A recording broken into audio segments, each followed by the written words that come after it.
Monaco. Allez, vas-y, pourquoi pas. Vas-y, pourquoi pas. J'ai un scoop pour vous. Penalty sur Ronny Lopez à la 151e. Vous demandez pourquoi on n'est pas revenu sur la VAR, mais la VAR ne fonctionnait pas. Falcao, le Colombien qui a pris le dessus. Il a réussi son dribble. Falcao, il est mort. Il est mort. Ce soir, je vais dire tout haut ce que tout le monde pense tout bas. Radio Diagonale, la web radio 100% rouge et blanche. Et bonsoir à tous et bienvenue dans le mur des légendes avec un chiffre qu'on pourrait qualifier de symbolique, en tout cas un chiffre marquant dans le foot, c'est celui du numéro 10, donc 10e émission pour le mur des légendes. Ça passe vite et une nouvelle fois en compagnie de Boris et de Rome. Bonsoir messieurs. Salut Damien, salut Boris. Et donc, bien sûr, on va évidemment parler d'un grand joueur, hein, puisque pour cette 10e émission, on vous a réservé quand même un beau petit portrait d'un joueur qui a énormément compté pour l'AS Monaco. C'est Manuel Amoros, donc le défenseur latéral de l'AS Monaco, en tout cas qui s'est principalement illustré comme latéral, mais aussi de l'équipe de France, un international qui a eu un parcours très très riche en sélection. Donc, on va aussi parler de tous ces aspects-là. Et donc, messieurs, on va. Si je vous dis Amoros, par exemple, la première chose à laquelle vous pensez, vous de votre côté, ce serait quoi ? C'est bête, mais c'est presque équipe de France qui vient en premier par rapport à. Dire Marseille. Non, c'est pas Marseille. Je sais pas honnêtement en dehors de. On est peut-être trop dans la fanbase monégasque pour se rendre compte s'il est plus associé. Objectivement, il appartient plus à l'AS Monaco qu'à Marseille, historiquement, en termes de formation, d'années passées, etc. Mais j'ai envie de dire qu'il appartient presque encore plus à l'équipe de France. Finalement, c'est vraiment un des joueurs hyper marquants de cette époque des années 80 où l'équipe de France est vraiment une des places très fortes sur le foot international. 3 grosses compétitions consécutives et lui est un des meilleurs joueurs du monde à son poste à ce moment-là. Et voilà, c'est vraiment ça qui est très marquant. Et il est à l'AS Monaco dans ces années-là. Il va garnir aussi son palmarès à l'AS Monaco pendant ces saisons-là. Donc ouais, c'est presque le Amoros français, équipe de France, qui me vient en tête en premier. Et toi, Rome, du coup, c'est Marseille ? Non, c'est évidemment pas Marseille. Non, moi quand j'ai commencé à suivre le foot, il venait de signer à Lyon, vu que c'était en août 93, donc je l'ai même pas réellement connu à l'Olympique de Marseille. Non, pour moi, Amoros, quand je pense à lui, je pense tout simplement peut-être au meilleur latéral français de l'histoire. Donc c'est vrai que ça rejoint un peu ce que disait Boris par rapport à l'équipe de France, mais également pour toute sa carrière en club, celle à Monaco, et puis malheureusement, celle à Marseille aussi, hein, où il gagne au final même plus de choses avec ce club-là. Ouais, c'est vrai qu'on aimerait bien, on aurait bien lui poser quelques questions sur les titres acquis à l'OM. Il y en a peut-être certains, bon, il pourra peut-être pas en parler, mais... Non, on s'en passe ce débat. C'est un autre débat. Il a peut-être passé les coups de fil à Roger Mendy, mais bon. Bon, malheureusement, il aura pas... il n'aura pas eu de consécration européenne à Monaco, malheureusement. Mais il en aura une à Marseille pour notre plus grand déplaisir, quand même, on ne va pas se le cacher. Mais bon, parlons en tout cas de ce joueur, donc Manuel Amoros, un joueur formé au club qui arrive, Rome, au centre de formation en 77. Ouais. Il arrive en 77, alors il jouait à l'époque à côté de Montpellier, à Lunel, au club de Lunel. Ouais. Gallia Club Lunel.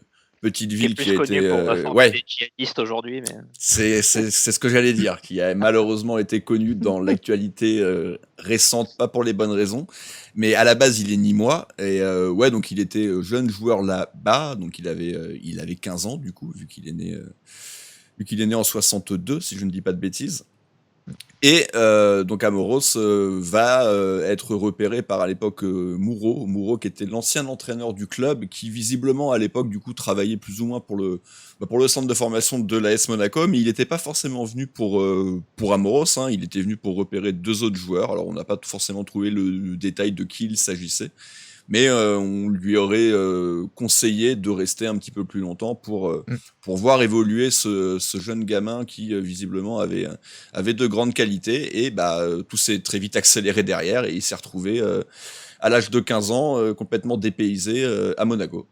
Ouais, le plus drôle serait de se demander si les joueurs qui étaient venus voir Muro ont finalement fini professionnels ou pas du tout. Comme C'est quoi, une bonne question. Probablement pas fini mieux que Manu Amoros en tout cas. Ouais, donc c'est assez rigolo. Mais voilà, et Muro qui était pas censé en plus rester parce qu'il devait prendre son train.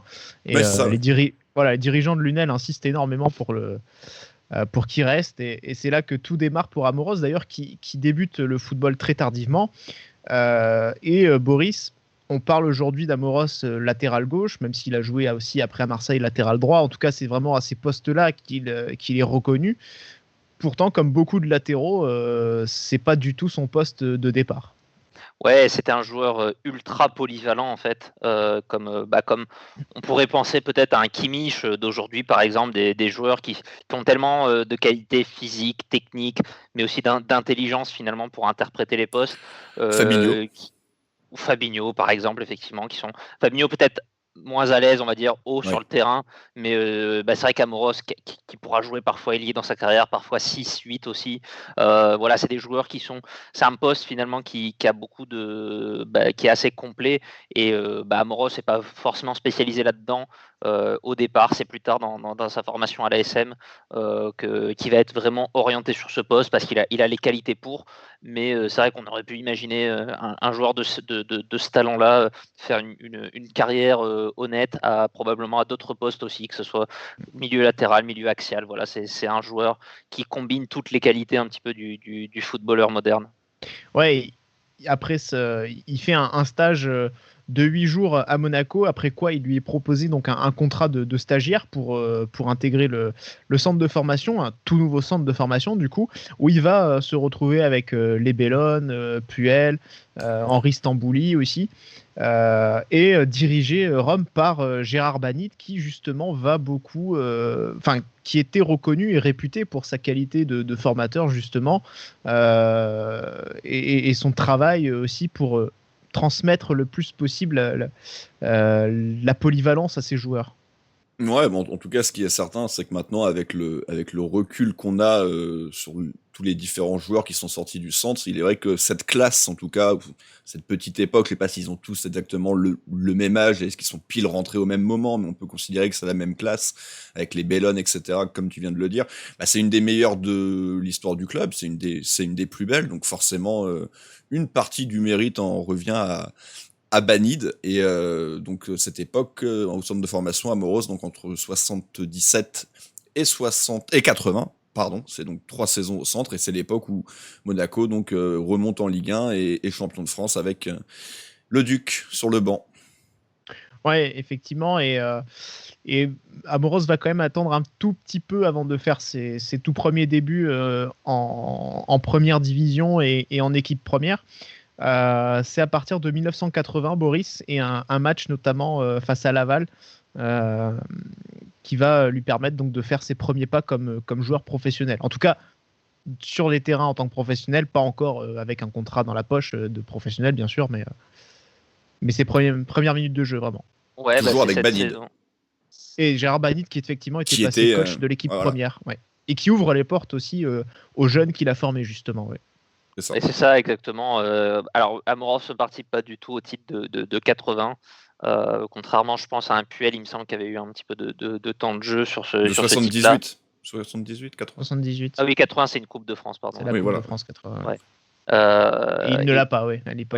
Il l'a pas. Il va commencer à faire un petit peu son trou sur cette saison 80-81 avec Banid aux commandes, qui commence un petit peu à faire un amalgame entre des joueurs avec un peu plus de bouteilles comme des Vitalis, des Courbis, voilà, des joueurs très expérimentés, et puis ceux qui sortent du centre, donc les Puel, les Tori qui commencent quand même à avoir quelques saisons dans les jambes aussi, les Bellone, les Courriol, etc.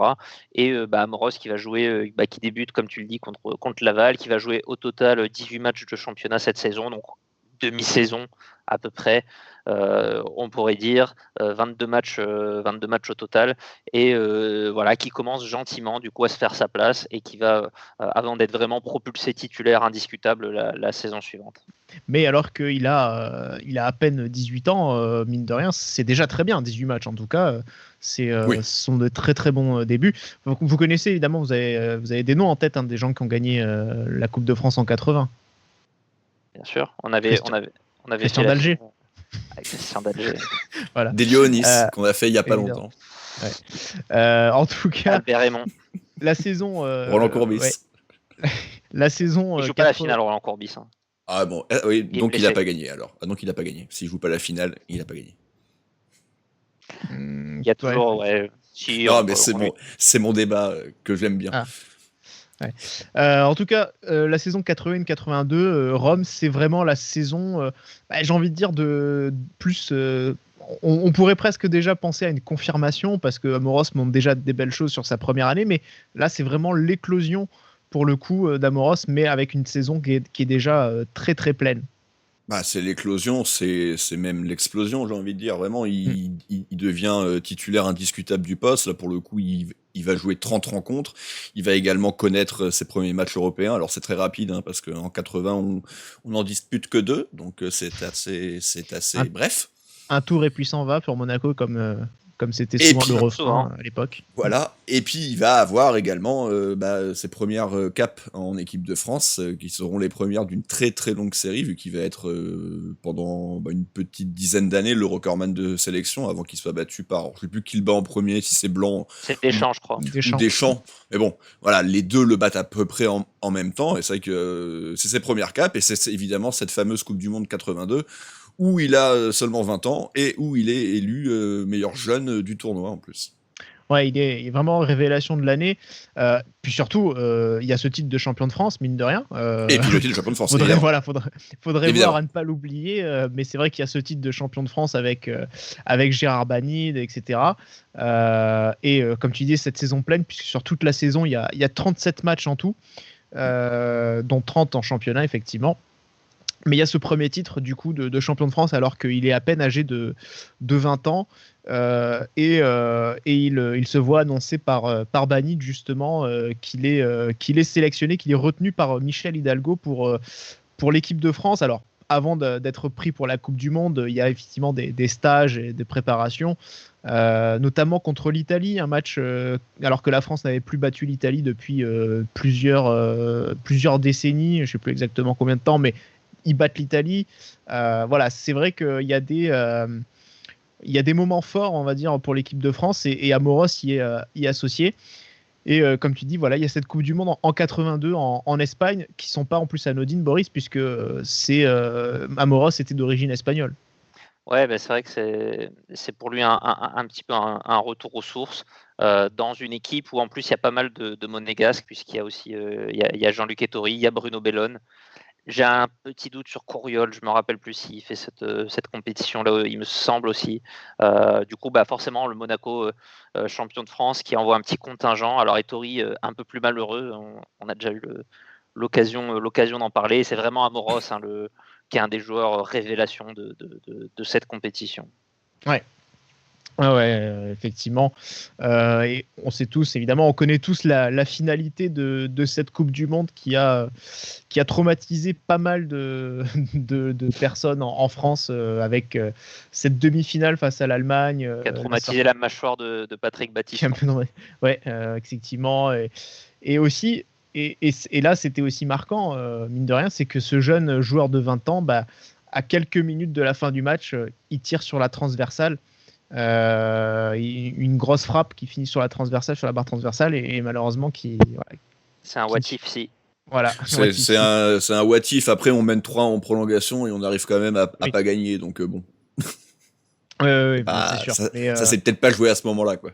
Non, je suis d'accord. Non, mais c'est sûr. Mais voilà, il est aussi dans ce ce match-là. Il y a des choses marquantes, en tout cas le concernant. Voilà. Grosse révélation, véritablement, Manu Amoros.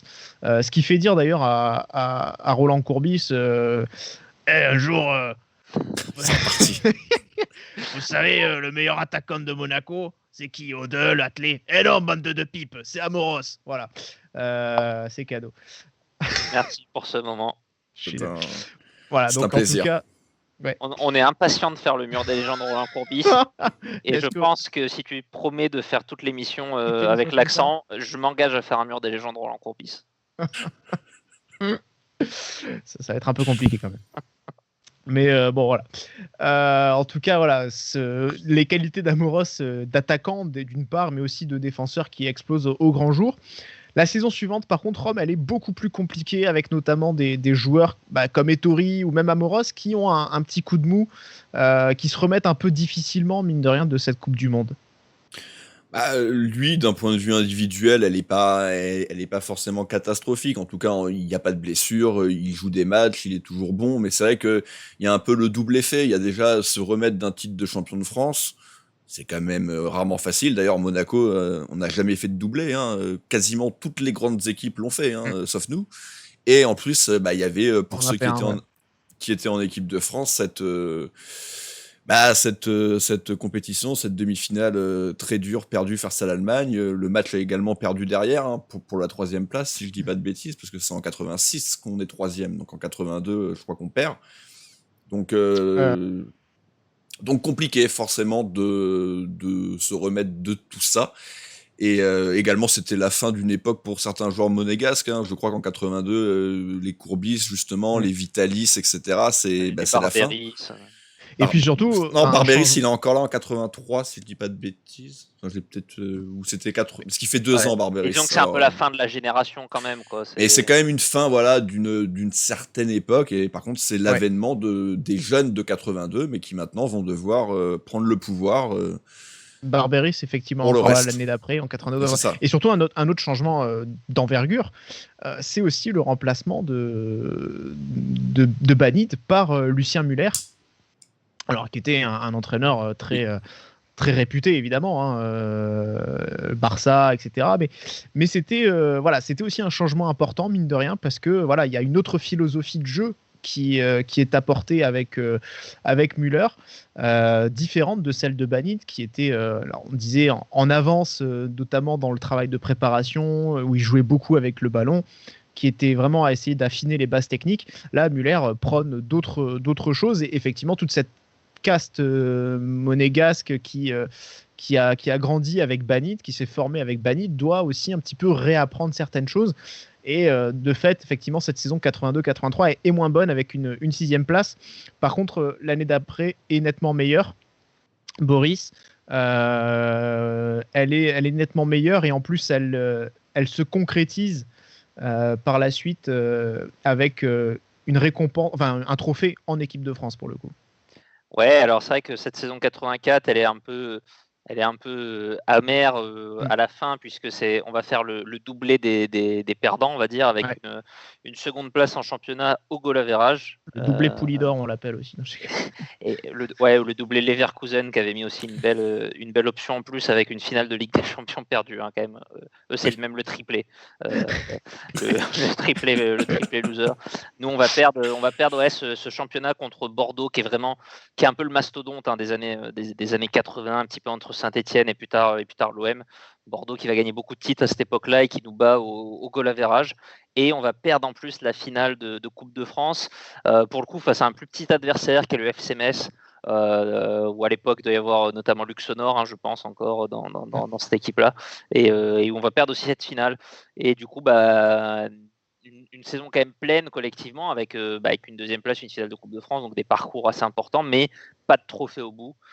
Par contre, la consécration, tu l'as dit, elle va venir à l'Euro, avec la France qui gagne son premier trophée international à domicile. Oui, par contre, lui, c'est l'autre petite touche amère, c'est que lui va très peu participer parce qu'il est expulsé d'entrée de compétition, il perd sa place du coup. Ouais. Il est pas expulsé pour rien, hein. C'est pas un tacle, hein.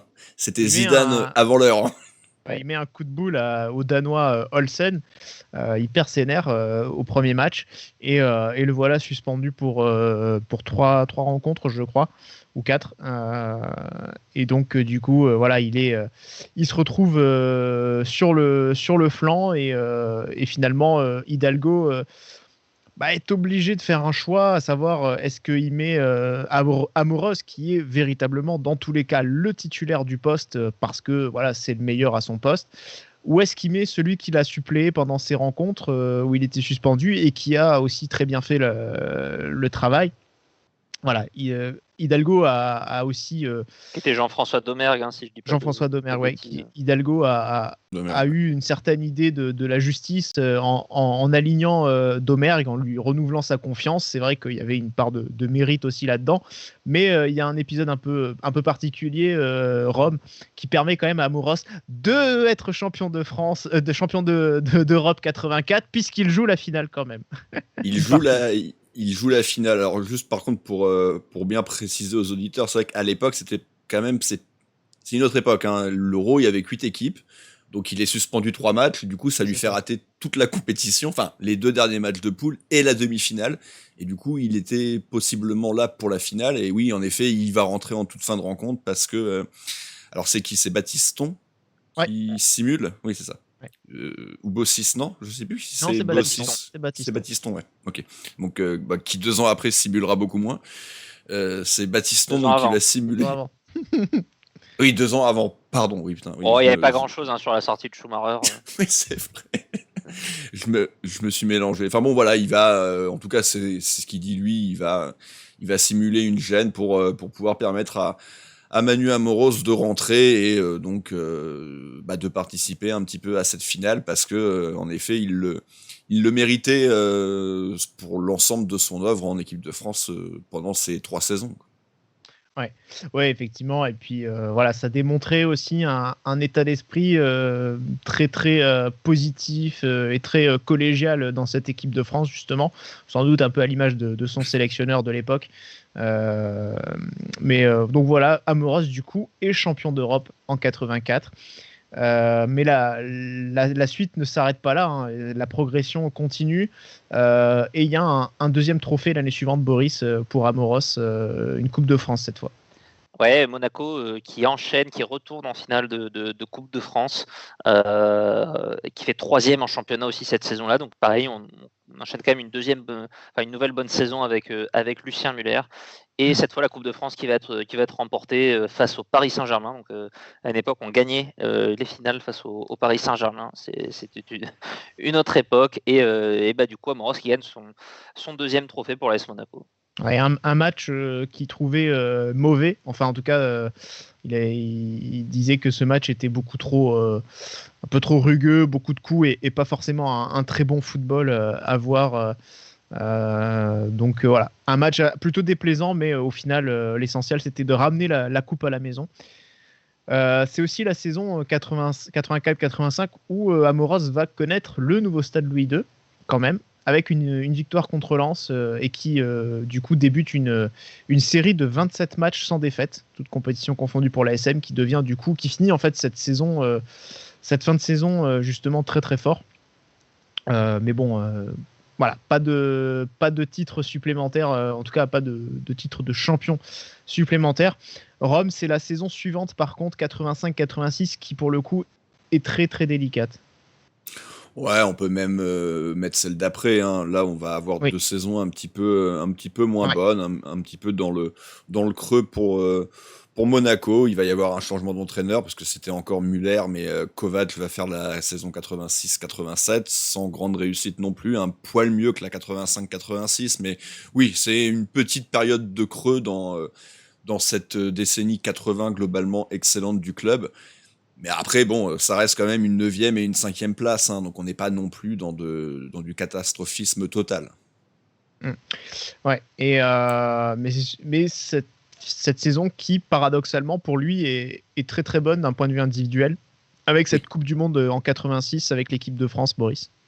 Ouais, la France qui, comme on l'a dit, dans l'enchaînement de 82-84, c'est plus Hidalgo, c'est Henri Michel qui a pris la relève, mais c'est toujours un petit peu la même génération. Forcément, des Platini, Giresse, Tigana, Luis Fernandez qui s'est ajouté entre-temps, et l'équipe de France qui arrive en très bonne posture à cette Coupe du Monde 86, qui va à nouveau s'incliner en demi-finale face aux Allemands. Il y a moins de regrets là. Ouais, un match moins mémorable pour le coup, c'est vraiment le match au Brésil, face au Brésil en quart de finale, qui est un peu le match phare, emblématique de cette compétition. Et un Manu Amoros qui va être élu deuxième meilleur joueur de cette compétition. Derrière, alors j'ai noté son nom, un certain Diego Maradona, voilà, qui est Amoros deuxième. Donc là, on est vraiment sur. C'est au-delà même du niveau qu'on a pu voir de nos Monégas à la Coupe du Monde 98. C'est peut-être difficile à se remettre en mémoire aujourd'hui, mais on est vraiment sur un top joueur mondial à ce moment-là, qui est à l'AS Monaco et qui fait briller ce maillot sous le fait d'appartenir à l'AS Monaco sur des grandes compétitions internationales. Oui, c'est ça, il est meilleur latéral du monde et deuxième meilleur joueur tout poste confondu. Il fait quatrième Ballon d'Or, je crois, cette année. On avait regardé ce qui est le meilleur résultat pour un joueur sous contrat à l'AS Monaco, au club à ce moment-là. Ouais, et c'est vrai que voilà, Amoros, c'est là qu'on se rend compte aussi finalement de ce qu'est devenu Manu Amoros, à savoir un joueur très à la fois avec un gros potentiel physique, en tout cas d'endurance, tout ça, et aussi un vrai potentiel technique, une précision sur le plan offensif, tout ça, qui en font vraiment le meilleur latéral du monde. Encore une fois, on le souligne parce que c'est très rare finalement d'avoir eu ce genre de choses à l'AS Monaco. Et d'avoir un latéral qui est dans les 2-3 meilleurs joueurs du monde, c'est pas si fréquent non plus. Ouais, donc c'est pas le poste le plus brillant. Ouais, ça place quand même le niveau de Manu Amoros justement à cette époque-là. Et d'ailleurs, je me rappelle très bien, c'était un after à l'époque, un très vieux où Riolo s'emporte, je sais plus contre qui, et il lâche mais Amoros, il avait 2 Lizarazu dans chaque jambe. Voilà. Justement. Je pense qu'Evra y a eu droit aussi. Pas tous les latéraux. Non, mais en tout cas, pas abusé non plus, quoi. À l'époque, en tout cas, ça m'avait marqué justement parce que c'est vrai que en tout cas dans le souvenir aussi d'un Riolo, c'est que c'était fort, ça avait forcément dû être un joueur de très haut niveau et c'était pas pour me déplaire dans la mesure où ce joueur-là évoluait à ce moment à l'AS Monaco, mais à ce moment-là, donc on est aux alentours on est à la saison 86-87. Il y a une saison qui est pas bonne derrière. On en parlait, cette saison qui se finit à la 9e place. Il n'y a plus de Lucien Muller, mais c'est Kovacs, je ne sais pas si il veut dire Kovacs ou Kovac. Kovacs, ouais, qui le remplace. Oui, non, pas Nico, évidemment. Ni Robert non plus, d'ailleurs. C'est Kovacs, Niki, qui fait 5e. Hein. C'est Muller qui fait 9 l'année d'avant. Hein. Pour le coup, l'année est meilleure de 87. Attends. Oui. Ouais. Oui, pardon. Détail, hein. Oui. C'est un détail. Oui. Mais bon. Non, excuse-moi, oui, je me suis emmêlé les pinceaux. Effectivement, mais il y a surtout à ce moment-là une petite tension, ou en tout cas qui se fait avec Monaco et notamment aussi avec Campora, Boris, avec un joueur qui a dépassé peut-être lui-même ses attentes, en tout cas par rapport à ce qu'il pouvait penser faire un jour en carrière, et qui a aussi quelques envies de départ finalement. Ouais, c'est vrai qu'on m'a dit le niveau qu'il avait atteint. Objectivement, aujourd'hui, au bout de 2-3 ans, il serait parti à Manchester City, à la Juve, peu importe, mais il serait déjà parti dans un énorme club, sûrement déjà en 82 ou en 84. Bon, à l'époque, il y a quand même un peu plus de longévité, un peu moins de joueurs qui partent à l'étranger, mais c'est vrai que lui, au sortir de cette Coupe du Monde 86 et puis un petit peu après, avec un Monaco peut-être un peu moins performant aussi, ce qu'il explique aussi, c'est que finalement, à Campora, sur les joueurs au club, il avait peut-être un peu de mal à leur donner vraiment tout le crédit et peut-être toute la rémunération qui validait. Il avait peut-être toujours ce sentiment que c'était un petit peu des petits jeunes sortis du centre de formation et d'avoir du mal à leur faire passer le cap. Donc lui, pas contre à un moment donné, effectivement, d'une opportunité, mais Campora qui campe ferme sur ses positions et qui va le retenir encore pour plusieurs années. Ouais, il dit, voilà, justement, tu en parlais, mais il a cette phrase dans son livre où il dit j'aimerais bien qu'on se rende compte que j'ai grandi. Voilà, c'est vrai que c'est plus forcément le gamin qui sort du centre à 20 ans, mais c'est un joueur qui a 26-27 ans, qui est en pleine possession de ses moyens et qui forcément a des aspirations plus hautes en fin de compte, puisque son niveau lui permet de pouvoir y prétendre justement. En tout cas, il il fait pas forcément plus de vagues que ça, mais voilà, il a ses envies en fin de compte. Il y a quand même un nouveau titre, Rome, presque avant de clôturer ce parcours monégasque. Il y aura encore 2 saisons avec le club, mais il y a aussi un titre avec notamment la première saison de Wenger en tant qu'entraîneur. Ouais, bah, il va y avoir ce titre de 88, donc oui, c'est l'arrivée de Wenger, mais c'est aussi l'avènement d'un autre très très grand joueur dont on va parler dans pas très longtemps, à savoir Glenn Hoddle, évidemment, en provenance de Tottenham, qui changera à lui tout seul énormément l'équipe, et également l'arrivée du grand attaquant Mark Hatley, alors grand par la taille, mais même par le talent, parce que comme on l'a dit, la dernière fois, on regardait les classements du Ballon d'Or, et en fait on s'est rendu compte qu'il y était quasiment tous les ans pendant les années 80. Alors en bout de piste, hein, mais il était toujours dans les nommés. Donc pas mal de blessures à Monaco qui lui ont sans doute pas permis de vraiment de donner tout son potentiel, mais oui, à l'époque, du coup, c'était quand même un joueur qui était plutôt très très bon là où il était passé. Donc 80. Donc voilà, donc 88, gros titre. Il y a également Battiston. Enfin bon, l'équipe s'était quand même bien renforcée, j'ai envie de dire. Donc le club est champion, et du coup peut-être que ça a permis de garder Amoros, mais malheureusement qu'une saison de plus. Ouais, et justement, voilà, avec Wenger, il a retrouvé un petit peu plus le travail qu'il faisait avec Banid, voilà, Wenger qui était assez proche des joueurs, qui faisait pas mal de séances tactiques, qui était beaucoup dans le dialogue aussi avec ses joueurs. Pourtant, voilà, la saison d'après, il y a encore une bonne saison, hein, évidemment, avec Monaco, et notamment en plus, Boris, 6 matchs en Europe, ce qui est le maximum qu'il ait fait avec l'ASM sur une saison. Ouais, c'est la fameuse saison où on tape Bruges, notamment, qui est un peu considérée comme un tournant dans l'histoire européenne de l'AS Monaco, même si on va pas hyper loin non plus, hein, dans cette compétition. On perd au tour d'après contre Galatasaray. Mais déjà, c'est pour dire d'où on venait en Europe à l'époque, mais battre Bruges était presque un exploit. Ouais, je crois qu'on passe 3 tours cette année-là, puisqu'on passe 6 matchs, 3 tours. Ouais. Voilà, on passe l'Islande, une équipe islandaise, on passe Bruges où on avait perdu au match aller, mais on leur met 6-1 dans la tronche au match retour. Et effectivement, après, il y a le Fofana Game contre Bruges. Et après, il y a cette double confrontation face à Galatasaray qui a laissé quand même un peu d'amertume aussi à Wenger à ce moment-là. Mais en tout cas, une saison encore une fois très très pleine, 49 matchs disputés sur cette seule saison, ce qui était encore une fois là aussi son record. Et puis 10 buts marqués.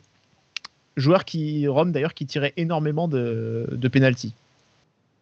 Ah, si on l'écoute, il marquait aussi beaucoup de buts dans le jeu, était très très beau. Mais oui, il tirait aussi certains pénaltys. D'ailleurs, son unique but en équipe de France, par contre, assez étonnamment, il y en a qu'un en 82 sélections. C'est un pénalty pour le match de la 3e place, d'ailleurs, je crois, en 86 face à la Belgique. Et puis vient le temps des adieux, Boris, pour Amoros. Donc voilà, toujours un des meilleurs latéraux au monde, mais un départ qui se fait en plus à Marseille, ce qui n'est pas forcément très agréable.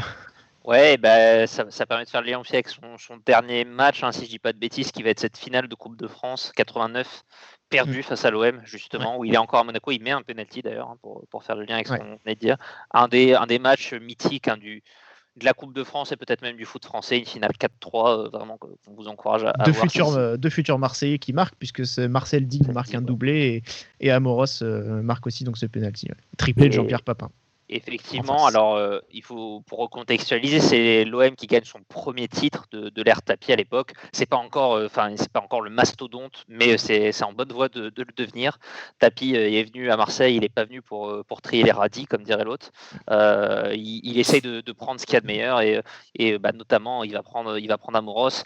C'est pas la première fois, il avait déjà pris Giresse et Tigana à Bordeaux quelques années plus tôt.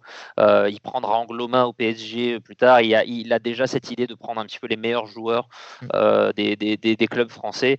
Je sais pas, à l'époque, ça avait été vécu très mal. Je sais pas, je suis pas sûr que la rivalité était déjà très forte entre Monaco et l'OM, parce que comme je dis, c'est un peu la première saison que l'OM est vraiment très fort, gagne le championnat. Je pense que la rivalité va venir un peu sur la durée, parce que l'OM va gagner 4 championnats de suite. Certains, on va pas revenir dessus plus que ça. Rome, des mallettes ont circulé.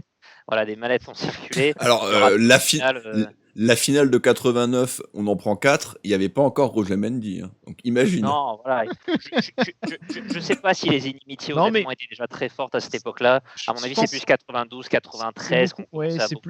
C'est plus par la suite. Après, il faudrait peut-être que des gens qui ont vraiment vécu ces années-là, cette décennie 80, puissent nous en parler. Hein. N'hésitez pas à le faire d'ailleurs en commentaire. C'était Bordeaux et Nantes plutôt.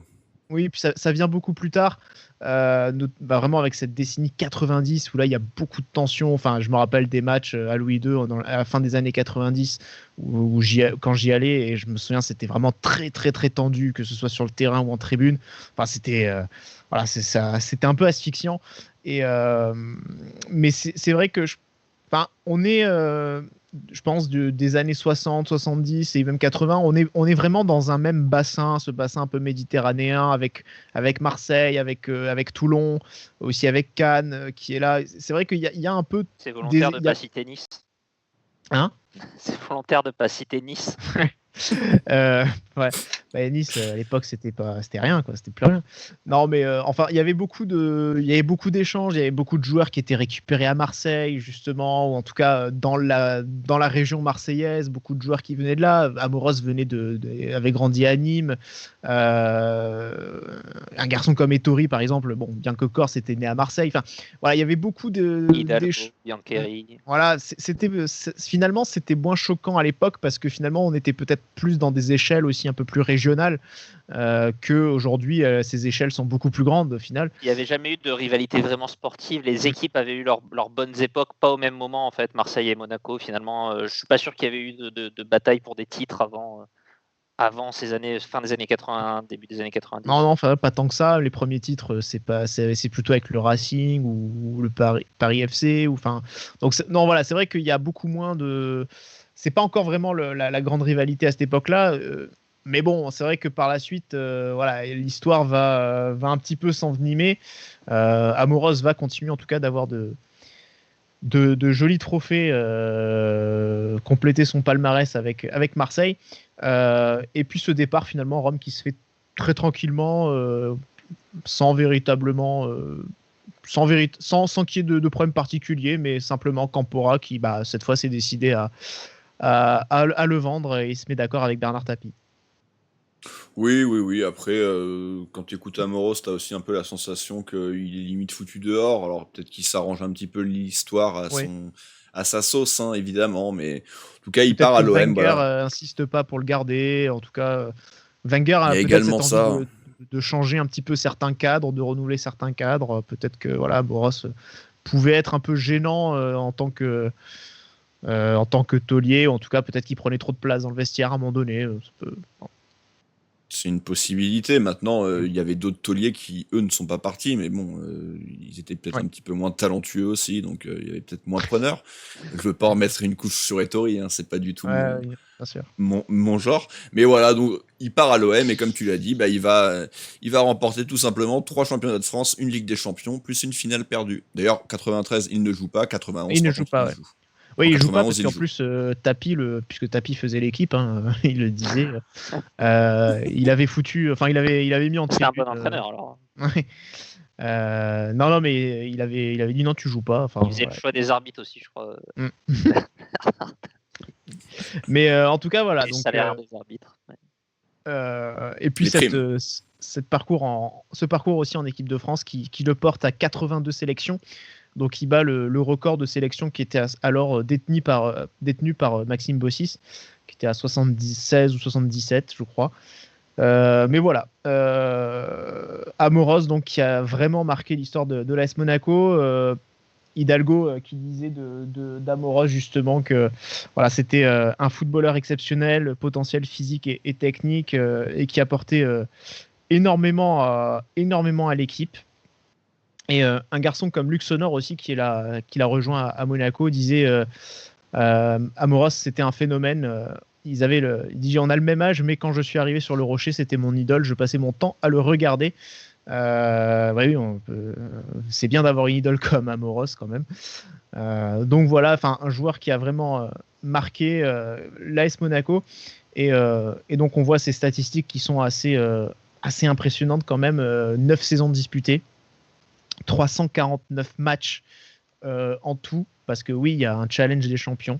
Donc pas 348, 349 pour 42 buts, ce qui est quand même plutôt pas mal comme score total.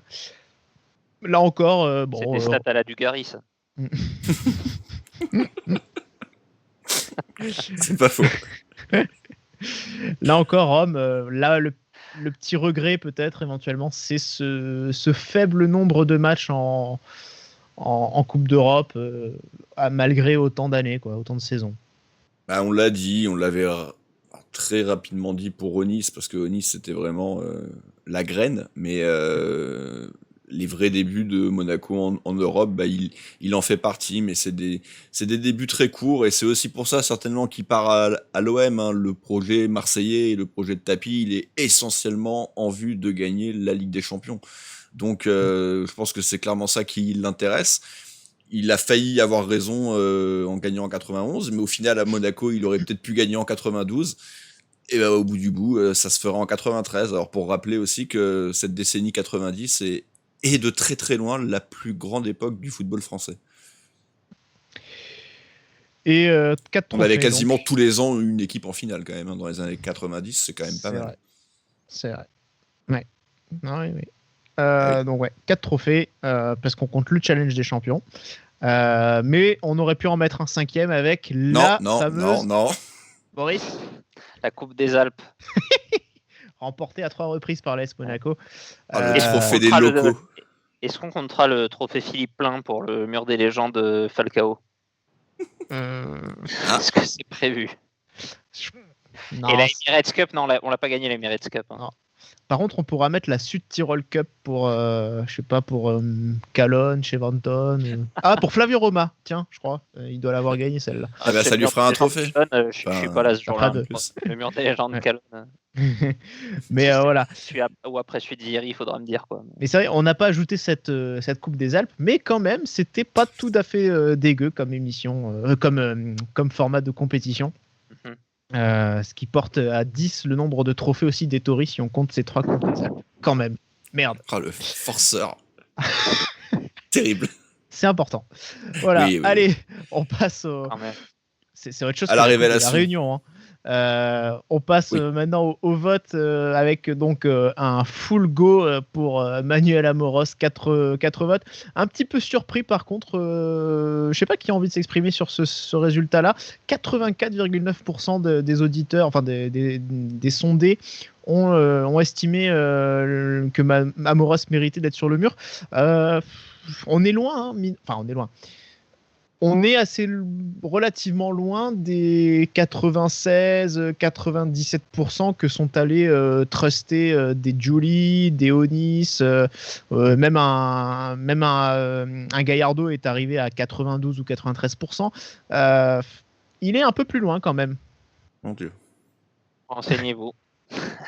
Non, mais tout simplement. Quand tu me dis que Gallardo est largement devant, ça me fait déhaut le cœur, mais bon, c'est pas grave. Bon, après, Gallardo, c'est un joueur marquant aussi, et c'est vrai que les Lizarazu qui a voté, je pense. Et c'est vrai que je pense Amoros a joué à une période un peu plus ancienne, et peut-être pas forcément tout le monde s'en souvient, ou alors seulement de mémoire, donc c'est vrai que ça forcément c'est peut-être plus difficile. En tout cas, les souvenirs sont peut-être un peu moins vifs. Je connais le nom, mais je pense qu'on a beaucoup oublié à quel point quel joueur c'était, à quel point. En tout cas, il a quand même été élu en 2000 meilleur latéral gauche de l'histoire de l'ASM. Donc c'est vrai que c'était je sais plus quelle équipe, c'était au moment où le club des supporters avait fait l'équipe type de l'histoire de l'ASM, et bon, évidemment à ce moment-là, même encore aujourd'hui de toute façon, il n'y avait pas eu Georges, Il n'y avait pas eu Georges Evra, mais même pas en fait. Il a été élu dans la nôtre aussi, dans ce type. Je me demande si les supporters n'avaient pas mis Evra, par contre, j'ai un petit doute là. Non. Donc, ça va alors.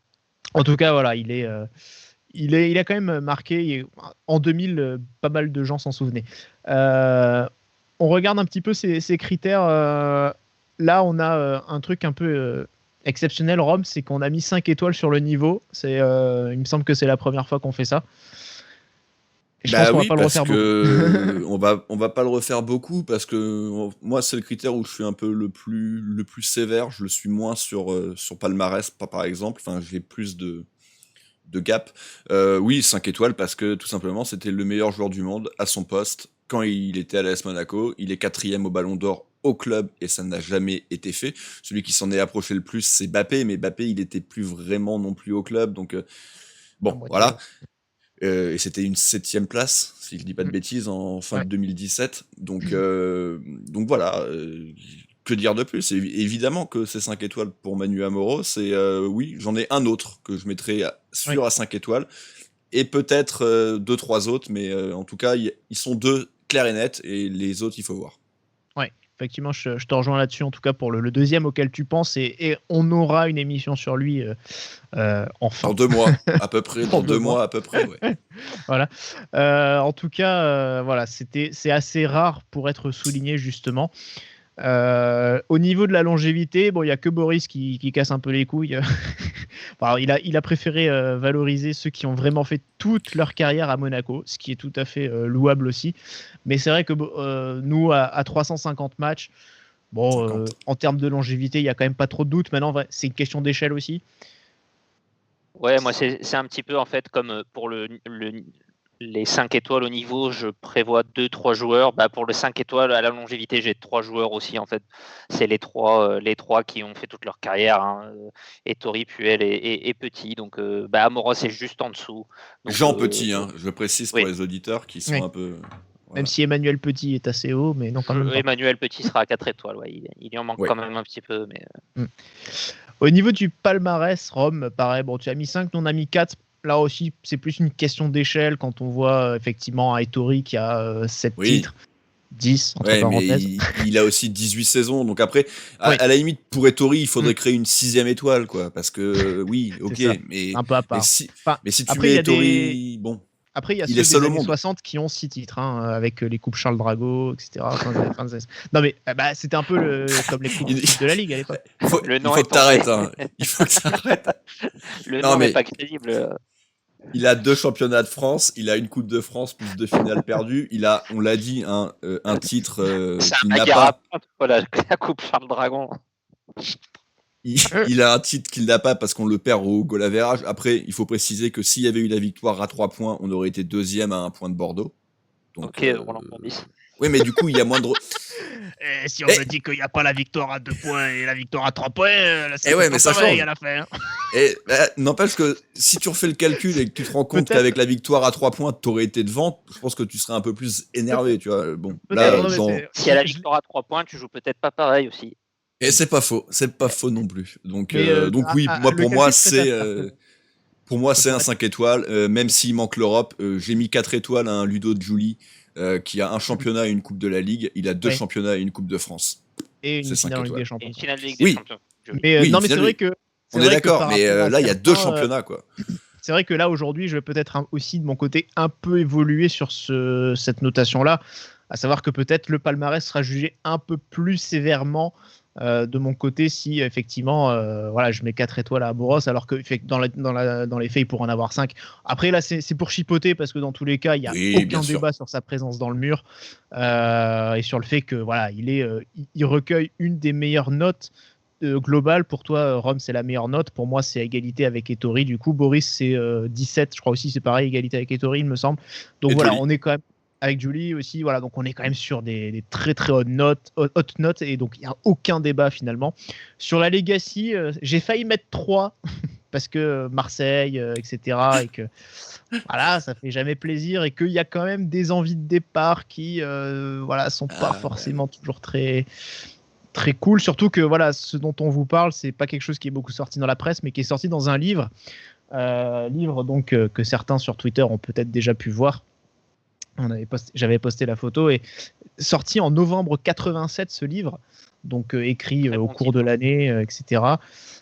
Donc évoquer un petit peu ses envies d'ailleurs dans un livre. Enfin, je pense qu'à notre époque, comme tu disais Boris, on lui serait sans doute tombé dessus pour l'avoir fait. Bon, dans cette radio, on aurait démarré, je pense. Voilà. Mais bon, allez, on n'en tient pas trop rigueur. C'était il y a longtemps. Il y a prescription. Et puis bon, voilà, ça reste Manu Amoros, ça reste une légende. Donc, au pire, ça aurait pas changé grand-chose dans tous les cas. On parle vraiment d'un des plus grands joueurs et un des tout meilleurs joueurs qui soit passé par le club, un des tout meilleurs joueurs formés au club. Voilà, plus que Thierry Henry. Oui. Moi, j'en tiens pas rigueur. Je lui mets 4 juste parce qu'il est associé quasiment autant à l'Olympique de Marseille qu'à Monaco. Mais par contre, je lui tiens pas rigueur de son départ. Je l'ai tenu rigueur à personne de ça, donc c'est certainement pas à Amoros que je vais le faire. Mais c'est vrai que c'est un peu le regret qu'on a finalement aussi. C'est que Marseille a un peu vampirisé aussi cet héritage Amoros. On a l'impression que après, il a une affection pour Marseille, bien sûr. Voilà, il s'en cache pas non plus, mais ce qui peut se comprendre. Voilà, c'est sûr. On est dans la région, mais et comme d'autres. Mais c'est vrai que voilà, pour les médias, Amoros, c'était Marseille plus que Monaco finalement. À une époque aussi où en plus dans les années 80, il y a beaucoup moins de médiatisation que dans les années 90, où il y a un renouveau pour le foot et pour sa médiatisation. Donc forcément, Amoros est aussi très identifié Marseille. Alors que le plus gros de son parcours reste aussi le plus long, en tout cas, est à Monaco. Mais bon, c'est comme ça. C'est ça aussi les médias qui avaient ce besoin d'une marque un peu plus forte. Et Marseille l'est davantage que Monaco. C'est la réalité. Ça nous fait pas plaisir, mais c'est une réalité. C'est comme ça. Voilà. Émission donc très complète, très dense sur Manu Amoros, mais voilà, on avait pas mal de sources, pas mal de choses à raconter. C'est le moment de la conclusion, c'est le moment de pas se rater, messieurs. Attends, alors c'est le moment de montrer le mur aussi. Ah oui, voilà. Donc c'était pas encore le moment de la conclusion. Putain, t'avais pas assez bien préparé ta conclusion, c'est terrible. Ah, c'est terrible, putain. Ah, putain. Voilà, Amoros sur le mur des légendes de l'AS Monaco. Ça veut pas. Amoros donc sur le mur des légendes de l'AS Monaco avec De Lyonis, Jean-Luc Ettori, David Trezeguet et Ludovic Giuly, et on l'espère bien sûr bientôt rejoint par Christian d'Alger. Il n'y a pas d'émission prévue encore, donc. Non, mais il y sera, on la fera. Puis si tu fais beaucoup de gens, il n'est pas prêt de gagner non plus. Voilà. Prochain rendez-vous, messieurs, on va un petit peu espacer la prochaine émission. Ce sera pas lundi prochain, ce sera le lundi 15 février. Ce sera une émission consacrée donc à Henri Biancheri. Donc c'est une émission assez importante. Voilà.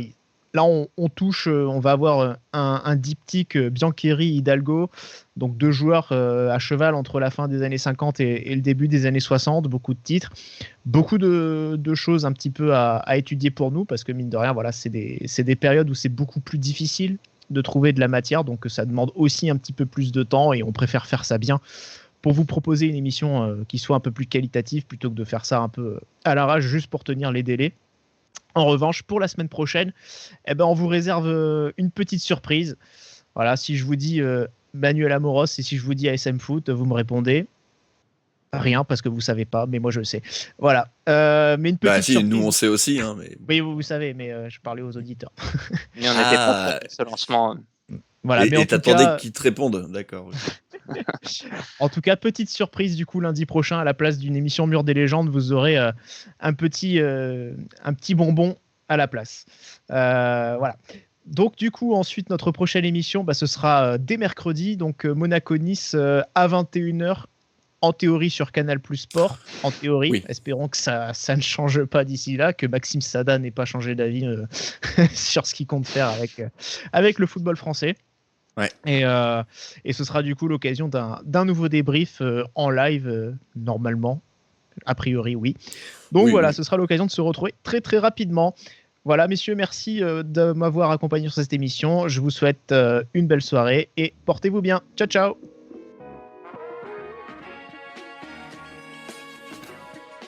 Et bisous.